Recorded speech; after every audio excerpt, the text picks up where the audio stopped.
Students, इस chapter के syllabus में ये बातें की इसमें जो है दिया गया है। What is security, types of security और टेररिज्म पर फोकस किया गया है।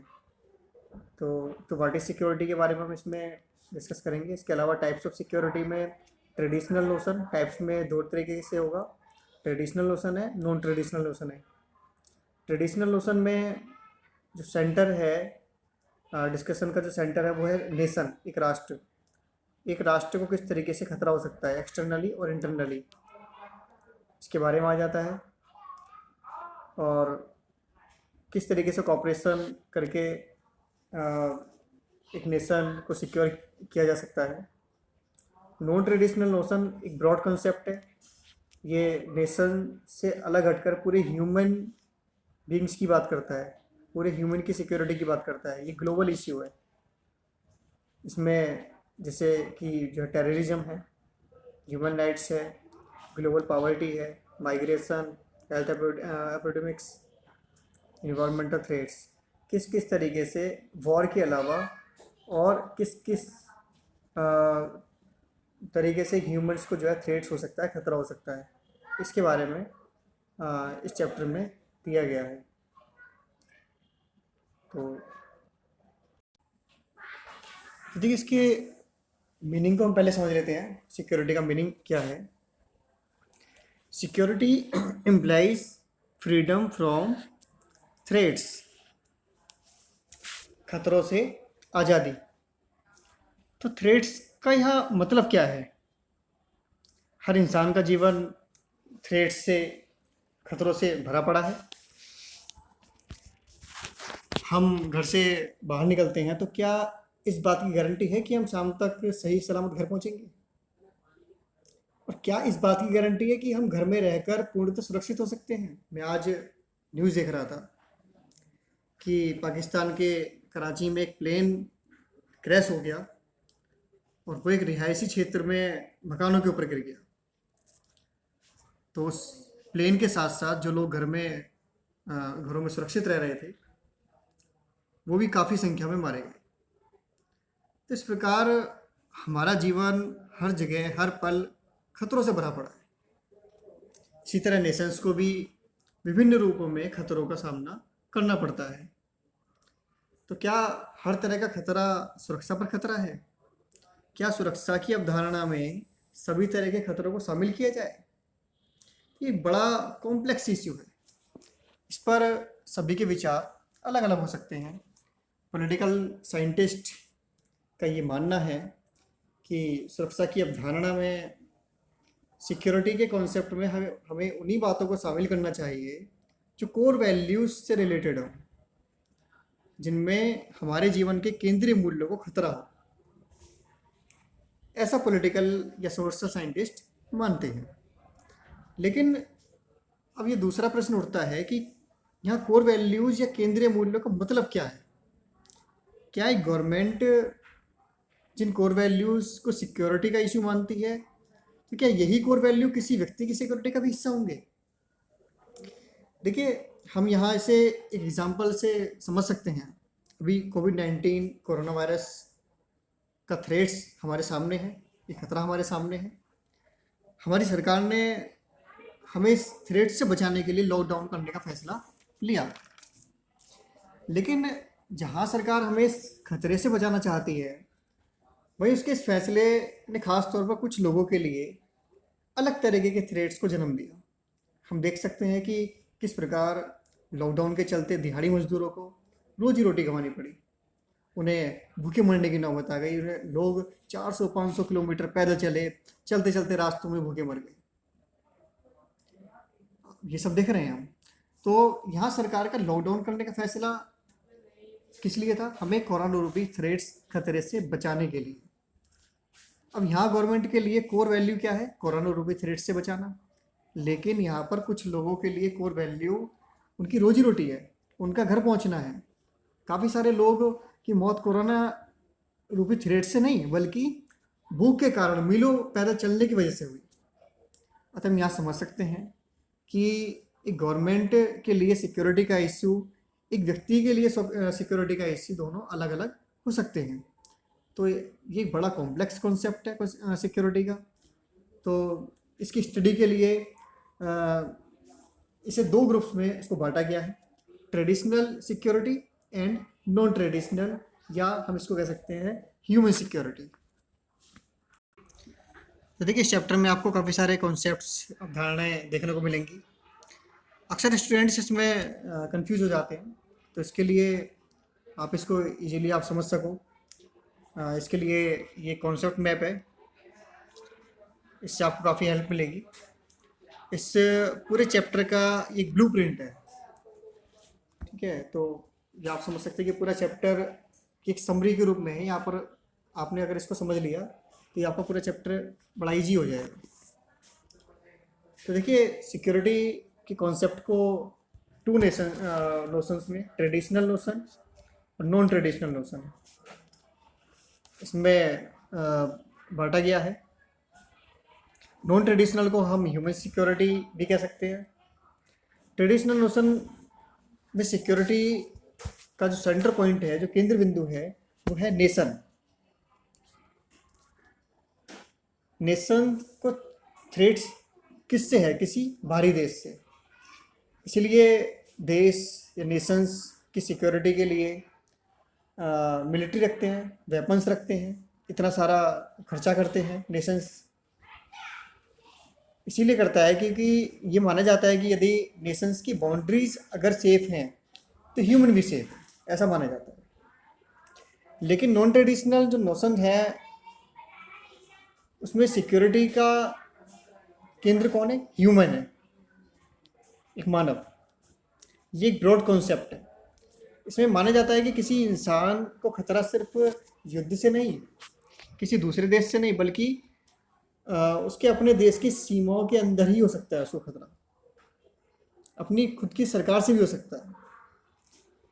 यहाँ किसी मानव को खतरा टेररिज्म से हो सकता है। देखिए, टेररिज्म आपको थोड़ा स्पेशल जोड़ा गया है सिलेबस में, थोड़ा इस पर हम स्पेशली फोकस करेंगे। ह्यूमन राइट्स के वायलेशन से उसको खतरा हो सकता है। पॉवर्टी की वजह से, गरीबी की वजह से, भुखमरी की वजह से लोग मारे जाते हैं। इसके अलावा लार्ज स्केल पर माइग्रेशन होता है, जब वॉर के टाइम में या वॉर के तुरंत बाद बड़े लार्ज स्केल पर माइग्रेशन होते हैं और लोग अपना देश छोड़ने को मजबूर होते हैं और गरीबी से, भुखमरी से मारे जाते हैं। हेल्थ एपिडेमिक्स, इसको आप बखूबी समझ सकते हैं, जैसा भी इश्यू चल रहा है कोविड-19 का, तो काफ़ी लाखों लोग इसमें मारे गए हैं। बड़ी संख्या में 50 लाख से ऊपर संख्या पहुंच चुकी है वर्ल्ड ग्लोबल लेवल पर। तो इस तरीके से हम इसको समझ सकते हैं, ये किस तरीके से एक सिक्योरिटी का इशू है। इसके अलावा इन्वायरमेंटल थ्रेट्स, पर्यावरण, जिस तरीके से हम एक पॉल्यूटेड इन्वायरमेंट में हम रह रहे हैं, तो इससे भी ये कहा जाता है कि इंसान की जो लाइफ है वो काफ़ी कम हो गई है। ठीक है, इन्वायरमेंट एक बड़ा इशू बनकर सामने आया है। तो ये सारे कॉन्सेप्ट्स इसमें हम आगे पढ़ेंगे, ये सारी बातों के बारे में हम डिस्कस करेंगे। तो इस तरह से ट्रेडिशनल नोशन ऑफ सिक्योरिटी एक नैरो कॉन्सेप्ट है। ट्रेडिशनल नोशन जो है एक नैरो कॉन्सेप्ट है और जो कि नेशंस की बाउंड्री तक ही सीमित है, जबकि नॉन ट्रेडिशनल नोशन जो है ये एक ब्रॉड कॉन्सेप्ट है, जो कि किसी देश की ज्योग्राफिकल बाउंड्रीज तक ही सीमित नहीं है, बल्कि संपूर्ण मानव जाति की सुरक्षा, खतरों के विभिन्न स्रोतों की पहचान के रूप में ये करता है। तो ट्रेडिशनल नोशन को दो कैटेगरी में डिवाइड किया गया है, एक्सटर्नल और इंटरनल। एक्सटर्नल में ये वॉर के रूप में सामने आता है। वॉर की स्थिति में किसी देश के सामने ये ऑप्शन हो सकते हैं: defence, deterrence, balance of power, alliance building. इस तरीके से इन ऑप्शंस में से वो अपने आप को सिक्योर कर सकता है। ये सभी ऑप्शन उसके सामने हैं। इसके अलावा इंटरनल में हम इसको दो कैटेगरी में रख सकते हैं: European countries, Asian and African countries. European countries में जो प्रॉब्लम्स जो देखी गई हैं वो एंटी गवर्नमेंटल, एंटी कॉलोनियल के रूप में जो थ्रेट्स सामने रहे हैं। इसके अलावा अफ्रीकन एंड एशियन कंट्रीज जो है उनमें इंसर्जेंसी है, सेपरेटिस्ट मूवमेंट है, सिविल वॉर की वजह से थ्रेट्स का सामना करना पड़ा है। देखिए इन दोनों में क्या डिफरेंस है, ट्रेडिशनल सिक्योरिटी और नॉन ट्रेडिशनल नोशन जो है, या इसको हम ह्यूमन सिक्योरिटी भी कहेंगे नॉन ट्रेडिशनल को। तो इन दोनों में क्या डिफरेंस है, अगर हम इसको अच्छे से समझ लेते हैं तो ये हमारे लिए काफ़ी ईजी हो जाएगा इस चैप्टर को समझना। ठीक है, तो यहाँ थोड़ा समझने की कोशिश करते हैं क्या इनमें डिफरेंस है। तो ये पर्सपेक्टिव्स हैं।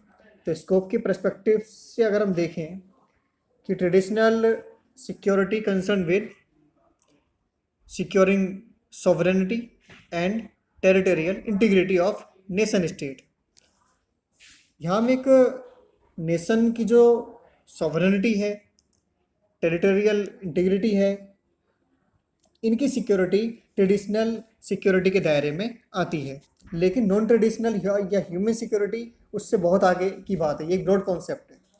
It is concern with survival, livelihood, wellbeing and dignity of individuals anywhere in the world. तो जैसे कि हमने देखा कि किस प्रकार इंडिया में लॉकडाउन एक सिक्योरिटी के पर्सपेक्टिव से किया गया, लेकिन वो किस प्रकार दूसरे टाइप की ह्यूमन इनसिक्योरिटी के रूप में सामने आता है। दूसरा है रेफरेंट ऑब्जेक्ट। इसमें हम देखते हैं कि कौन यूनिट ऑफ एनालिसिस है जिस पर हम चर्चा करते हैं।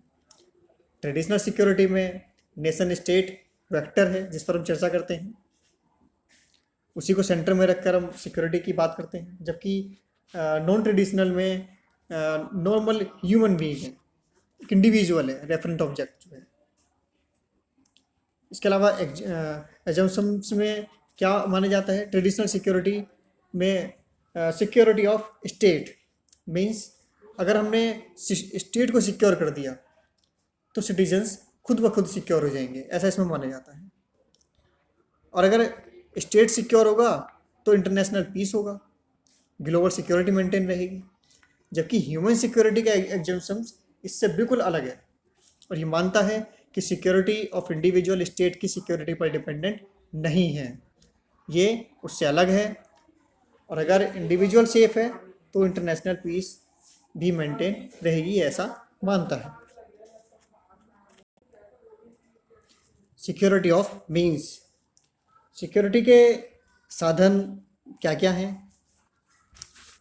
तो ट्रेडिशनल सिक्योरिटी में मिलिट्री के through, balance of power, diplomacy के थ्रू सिक्योरिटी लाई जा सकती है। देश बड़े लार्ज स्केल पर मिलिट्री रखते हैं, वेपन्स रखते हैं, अपनी जीडीपी का बड़ा हिस्सा इन चीज़ों पर खर्च करते हैं देश की बाउंड्रीज को सिक्योर रखने के लिए। जबकि नॉन ट्रेडिशनल सिक्योरिटी इससे बहुत अलग है। इसे आप ला सकते हैं फेवरेबल सोशो इकोनॉमिक कंडीशंस पैदा करके, मतलब इकोनॉमिक डेवलपमेंट के द्वारा, इक्वलिटी के द्वारा, इक्विटी के द्वारा, सोशल जस्टिस के द्वारा, ह्यूमन एंड सस्टेनेबल डेवलपमेंट के द्वारा, तथा ह्यूमन राइट्स को प्रोटेक्ट करके। इस प्रकार इसका जो दायरा है वो बहुत बड़ा है, ब्रॉड है, जिसके माध्यम से हम ह्यूमन सिक्योरिटी को प्रोटेक्ट कर सकते हैं। नेक्स्ट स्टेटस ऑफ इंडिविजुअल्स, ये भी बदल जाता है इसमें।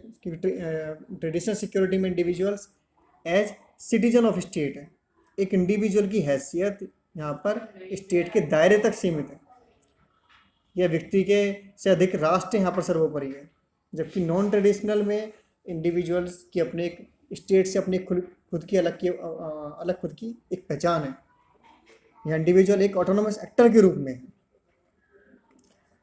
Who provides security, traditional security में स्टेट खुद के एफर्ट्स से खुद को सिक्योर करता है। यहाँ एक गवर्नमेंट मॉडल है जो कि कोई वर्ल्ड गवर्नमेंट नहीं है जो आपको सिक्योर करेगी। यहाँ स्टेट की खुद की सिक्योरिटी की जिम्मेदारी स्वयं उठानी पड़ती है उसे। जबकि नॉन ट्रेडिशनल क्या है, ये एक शेयर्ड रिस्पॉन्सिबिलिटी है। स्टेट तो है ही, स्टेट तो सबसे बड़ा एक्टर है जो कि सिक्योर करने का बीड़ा उठाता है। अभी जिस तरीके की स्थितियाँ चल रही हैं, हम देख रहे हैं कि किस प्रकार स्टेट सबकी जान माल की रक्षा कर रहा है। ऐसी महामारी के समय में सबको फ्री में राशन अवेलेबल कराया जा रहा है, पैसे ट्रांसफ़र किए जा रहे हैं, लोगों को खाना खिलाया जा रहा है, माइग्रेंट्स पीपल्स के रहने की व्यवस्था की जा रही है, उनको उनके घर तक पहुंचाया जा रहा है। इस तरह सरकार मदद करने की कोशिश कर रही है, लेकिन इसके अलावा यहाँ पर जो रोल प्ले है वो अलग जो एजेंसीज़ हैं उनका भी है, जैसे मार्केट है, इंटरनेशनल ऑर्गेनाइजेशंस हैं, इंटरनेशनल एनजीओज़ हैं, लोकल कम्युनिटी हैं, इंडिविजुअल्स हैं। ये सभी मिलकर ह्यूमन सिक्योरिटी को मिलकर ला सकते हैं। अकेले स्टेट के द्वारा ये नहीं लाई जा सकती, जो हम ह्यूमन सिक्योरिटी की बात कर रहे हैं। इसमें स्टेट के अलावा इन सभी की भागीदारी आवश्यक है, तभी ह्यूमन सिक्योरिटी लाई जा सकती है। तो इस तरीके से हमने देखा कि ट्रेडिशनल और नॉन ट्रेडिशनल नोशंस में क्या क्या डिफरेंस है। तो अब हमें इसके कॉन्सेप्ट को समझने में, इनका एनालिसिस करने में आसानी होगी। ट्रेडिशनल नोशंस ऑफ सिक्योरिटी, क्योंकि ट्रेडिशनल नोशन में रेफरेंट ऑब्जेक्ट कौन है, यूनिट ऑफ एनालिसिस कौन है, नेशन स्टेट कौन है, नेशन स्टेट। इसमें नेशन को सेंटर में रखकर हम चर्चा करते हैं। नेशंस के कंपोनेंट्स कौन कौन से हैं, टेरिटरी है, पीपल है, गवर्नमेंट है, सॉवरेनिटी है। अगर इन चारों कंपोनेंट्स में से किसी एक को भी थ्रेट्स हो तो उसे नेशन पर थ्रेट माना जाता है। ट्रेडिशनल नोशन ऑफ सिक्योरिटी में नेशंस पर दो तरह से खतरा हो सकता है, threats from external sources, threats from internal sources. External threats किसी कंट्री पर कैसे होगा, थ्रू वॉर, युद्ध के द्वारा। किसी नेशन पर जब कोई कंट्री अटैक कर देता है तो उसे जैसे threats to the security of the nation, किसी राष्ट्र की सुरक्षा पर खतरा माना जाता है। इसके अलावा कंट्री को इंटरनल थ्रेट्स का भी सामना करना पड़ सकता है। ये किस फॉर्म में होगा, through civil war, insurgency, nationalist struggles. Civil war में एक तरफ गवर्नमेंट होती है, दूसरी तरफ कोई अदर फैक्शन हो सकता है। एग्जाम्पल के लिए जैसा कि हमने श्रीलंका में सिविल वॉर के बारे में पढ़ा, वहाँ लिट्टे नाम का संगठन से श्रीलंका की गवर्नमेंट की लंबी लड़ाई लड़नी पड़ी। इंसर्जेंसी में किसी देश के अंदर कोई कम्युनिटी के द्वारा अपनी कोई डिमांड हो सकती है, उसको मनवाने के लिए वो अलगाववाद की भावनाएं वहाँ पर हो सकती हैं उस कम्युनिटी के अंदर। इसके अलावा नेशनल स्ट्रगल्स में कॉलोनियल गवर्नमेंट के खिलाफ स्ट्रगल्स जो चलाए गए एशियन अफ्रीकी कंट्रीज़ में, भारत में जिस तरीके से चलाया गया ब्रिटिश गवर्नमेंट के खिलाफ। तो इस तरीके से एक्सटर्नल और इंटरनल दो तरीके से सिक्योरिटी पर थ्रेट्स ट्रेडिशनल नोशंस में हम पढ़ते हैं। Traditional notion external, in the traditional notion external, it believes that the greatest danger to a country security is from military threats coming from outside its border। इसमें किसी देश पर किसी बाहरी शक्ति द्वारा मिलिट्री अटैक हो सकता है, ये वॉर के रूप में सामने आता है। मिलिट्री अटैक द्वारा किसी देश के core values like sovereignty, independence, territorial integrity, इनको खतरा हो सकता है। कोई देश अटैक करके सॉवरेनिटी को नुकसान पहुंचा सकता है, उसकी इंडिपेंडेंस को खतरा पहुंचा सकता है, वहाँ के लोगों की जो इंडिपेंडेंस है, फ्रीडम है, वो ख़त्म हो सकती है। इसके अलावा उसकी जो टेरिटरी है उसको नुकसान पहुंचा सकता है, उसके किसी पार्ट पे एनेक्स कर सकता है। इसके अलावा it also endangers the lives of ordinary citizens. War के केस में सिर्फ गवर्नमेंट इफेक्ट नहीं होती बल्कि लोग भी इफेक्ट होते हैं। हालांकि इसके लिए इंटरनेशनल रूल्स हैं, लॉज हैं, कन्वेंशंस पास किए गए हैं, जैसे कि लोग जो आम सिविलियंस हैं, मेडिकल पर्सनेल हैं, वो जो वॉर में इन्वॉल्व नहीं हैं, उनके प्रोटेक्शन के लिए लॉ बनाए गए हैं। जो सोल्जर्स इंजर्ड हो गए हैं, युद्ध लड़ने की स्थिति में नहीं हैं, अथवा प्रिजनर्स हैं, उनके प्रोटेक्शन के लिए लॉज बनाए गए हैं। इसके अलावा जिनेवा प्रोटोकॉल है, जिसमें बायोलॉजिकल वेपन्स, केमिकल वेपन्स पर रोक लगाई गई है। लेकिन वॉर टाइम में अक्सर देखा गया है कि कोई देश अपने शत्रु देश को ज़्यादा से ज़्यादा नुकसान पहुंचाना चाहता है, जिसमें इन सभी लॉज की अक्सर अनदेखी की जाती है। जैसा कि हमने पढ़ा इराक वॉर में जो है सद्दाम हुसैन ने हार का सामना करते हुए कुवैत के सैकड़ों कुओं में आग लगा दी और बड़ी मात्रा में जो है तेल जो है समुद्र में फैला दिया। तो जिससे जो है पूरी ह्यूमैनिटी को, पूरी नेचर को जो है बड़े भारी जो है नुकसान पहुंचा। इसी तरीके से 9/11 के हमले के बाद हमने देखा कि अमेरिका ने जिस तरीके से अफगानिस्तान के खिलाफ कार्रवाई की, उसमें बड़ी संख्या में वहाँ के जो सिविलियंस थे वो इफेक्ट हुए।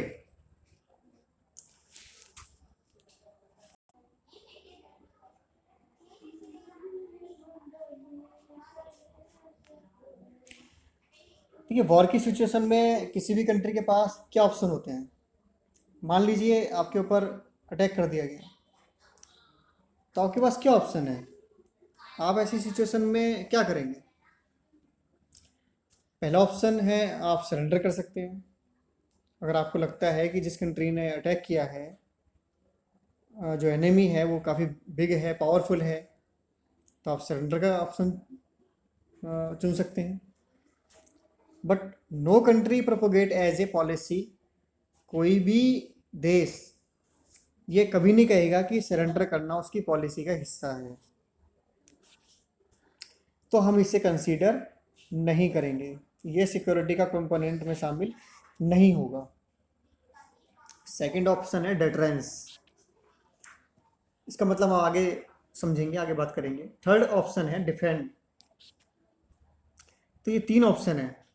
पहला है सरेंडर, जिसे हम सिक्योरिटी के कंपोनेंट्स में शामिल नहीं करेंगे। दूसरा है डिटरेंस और तीसरा है डिफेंड। तो हमारे सिक्योरिटी के कंपोनेंट्स में पहला, क्योंकि हम सरेंडर को कंसीडर नहीं करें, तो पहला क्या हुआ? डिटरेंस हुआ। दूसरा क्या हुआ? डिफेंड। इसके अलावा 2 कंपोनेंट्स हम और शामिल करेंगे,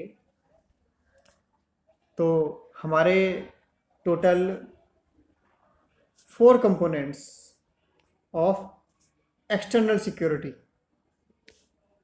क्यों होंगे? First is deterrence, second is defence, third balance of power, 4 alliance building. तो अब हम इसके एक एक करके इन्हें समझते हैं। देखिए, first is deterrence. Deterrence is to prevent the other side from attacking by promising to raise the cost of war to an unacceptable level। इसमें आप खुद को इतना सक्षम बनाते हैं कि आप अपने एनिमी को ज़्यादा से ज़्यादा नुकसान पहुंचा सकें। देखिए, कोई भी देश इतना अधिक मिलिट्री पर एक्सपेंस क्यों करता है? कि कोई देश उस पर हमला करेगा तो वो उसका जवाब देगा? नहीं। हम क्यों ये प्रोपोगेट करते हैं कि हमारे पास न्यूक्लियर वेपन है, हमारे पास मिसाइल है, हमारे पास इतने वेपन हैं? क्यों हम 26 जनवरी की परेड में ये सब शो करते हैं? क्यों? To create the capability of deterrence, ताकि हम ये बता सकें कि हमारे पास इतना कुछ है कि अगर हमारे ऊपर अटैक होता है तो हम आपको टोटली डिस्ट्रॉय कर देंगे, फिनिश कर देंगे। एग्जाम्पल के लिए, अगर चाइना ये चाह रहा है कि वो भारत पर अटैक करेगा, तो भारत उसको ये बता रहा है कि हमारे पास इतना कुछ है, न्यूक्लियर वेपन है। अब ये 62 वाला भारत नहीं है, अब वो इतना सक्षम है कि वो सामना कर सकता है। तो इस तरह सामने वाला 50 बार सोचेगा हमला करने से पहले। तो इस तरह डिटरेंस, डर पैदा करके वॉर को प्रिवेंट किया जाता है। इसलिए कोई भी देश जो है मिलिट्री पर इतना एक्सपेंस करता है। Second is defence. अब अगर अटैक हो ही गया है तो आप अपने नेशन को डिफेंड करते हैं। डिफेंड करना किसी भी देश का पहला ऑब्जेक्टिव होता है वॉर की सिचुएशन में। आप अपनी टेरिटरी को सेफ करते हैं एनिमी को अपनी टेरिटरी से हटाते हैं, आप उसको टर्न बैक करते हैं या डिफीट करते हैं। Third component is balance of power. इसमें आप अपनी कंट्री की पावर को इक्वल करते हैं। ठीक है, वर्ल्ड लेवल पर अगर कोई कंट्री बहुत पावरफुल है तो दूसरी कंट्री पर अटैक कर सकता है। इसके लिए दूसरे देश खुद को उसकी इक्वल बनाते हैं ताकि वॉर को प्रिवेंट किया जा सके। हमारा नेशन सिक्योर तब होगा जब हम अपनी पावर को बाकी कंट्री की पावर के साथ बैलेंस कर लेंगे। खास तौर पर अपनी पावर को हमें उन कंट्रीज़ के साथ तो बैलेंस करना ही होता है जो हमारे एनिमीज़ हैं, जिनसे हमें खतरा है। ऐसी कंट्री के साथ में हम अपनी पावर को बैलेंस करने की कोशिश करते हैं। Balance of power international security and international peace के लिए मैंडेटरी माना जाता है। बैलेंस ऑफ पावर कैसे किया जाता है? मिलिट्री पावर को बढ़ाकर। इसके अलावा इकोनॉमिक एंड टेक्निकल पावर की भी इम्पोर्टेंस है। मतलब आप अपनी पावर को इतना अधिक बढ़ाइए कि हमला करने वाला हमला करने से पहले 10 बार सोचने को मजबूर हो जाए। Last is alliance building. Alliance building का बैलेंस ऑफ पावर बनाने में बड़ा रोल प्ले है। आप इसमें किसी अदर कंट्री के साथ मिलकर अलायंस बनाते हैं, गठबंधन करते हैं। जैसे कि हमने कोल्ड वॉर में देखा कि मिलिट्री अलायंस बनते हैं। पहले नाटो बनता है, उसके जवाब में वार्सो पैक्ट बनता है। तो इसमें 5, 10, 15, 20 कंट्रीज मिलकर अलायंस बनाते हैं, गठबंधन करते हैं। और इसमें माना जाता है कि अगर अलायंस के किसी भी मेंबर कंट्री पर अटैक होता है तो उसका जवाब वे सभी कंट्री मिलकर देंगे जो अलायंस का हिस्सा हैं, जो अलायंस के मेंबर्स हैं। दूसरा एग्जांपल हम भारत पाकिस्तान का ले लेते हैं। जिस तरह पाकिस्तान चाइना के साथ अपने रिलेशन बढ़ा रहा है, पाकिस्तान चाइना का अलायंस बन रहा है, तो भारत के लिए भी ज़रूरी है कि वो किसी और देश से, किसी पावरफुल कंट्री के साथ में रिलेशन डेवलप करे और अपनी पावर को बैलेंस करे। इसके अलावा ये अलायंस परमानेंट नहीं होते, बल्कि ये समय के अनुसार नेशनल इंटरेस्ट के आधार पर बदलते हुए रहते हैं। ठीक है, तो इसमें इंपॉर्टेंट क्या है? National interest. एग्जाम्पल के लिए 1980 के दशक में अमेरिका ने यूएसएसआर के खिलाफ अफगानिस्तान के साथ में अलायंस किया था, लेकिन 9/11 के हमले के बाद उसी अमेरिका ने अफगानिस्तान पर अटैक किया। तो इस तरह ये अलायंस नेशनल इंटरेस्ट पर आधारित होते हैं। दूसरा सबसे बड़ा एग्जाम्पल है 1971 की India USSR treaty. Bharat Pakistan युद्ध में अमेरिका पाकिस्तान को सपोर्ट कर रहा था, तो हमारे लिए भी ज़रूरी था कि हम भी पावर को बैलेंस करें। और हमने इसके लिए यूएसएसआर, जो कि अमेरिका की एक अपोजिट जो पावर थी, उसके साथ में 20 ईयर फ्रेंडशिप ट्रीटी साइन की। हालांकि इसके लिए इंडिया को काफ़ी क्रिटिसाइज किया गया था, क्योंकि नॉन अलायंस मूवमेंट को लीड कर रहा था भारत। तो ये कहा गया कि एक नॉन अलायंस होते हुए आप कैसे एक जो कोल्ड वॉर का एक बिग पार्टनर है, एक बड़ी पावर है, उसके साथ आप फ्रेंडशिप ट्रीटी साइन कर रहे हैं। तो इस सब को लेकर काफ़ी जो क्रिटिसाइज किया गया था। लेकिन इंटरनेशनल रिलेशन में नेशनल इंटरेस्ट मुख्य केंद्र बिंदु होता है। ठीक है, सेंटर पॉइंट होता है, और इसी के को ध्यान में रखकर अलायंस बनाए जाते हैं, ट्रीटी साइन होती हैं, एवं अन्य तरीके से देश अपने संबंध स्थापित करते हैं। इसलिए भारत के लिए भी जरूरी था कि फ्रेंडशिप ट्रीटी साइन करे, पावर को बैलेंस करे। ठीक है, तो ये है अलायंस बिल्डिंग। तो इस तरह हमने इस पार्ट में ट्रेडिशनल नोशन ऑफ सिक्योरिटी के एक्सटर्नल पार्ट पर डिस्कस किया। अब हम नेक्स्ट पार्ट में ट्रेडिशनल नोशन के इंटरनल पार्ट पर डिस्कस करेंगे।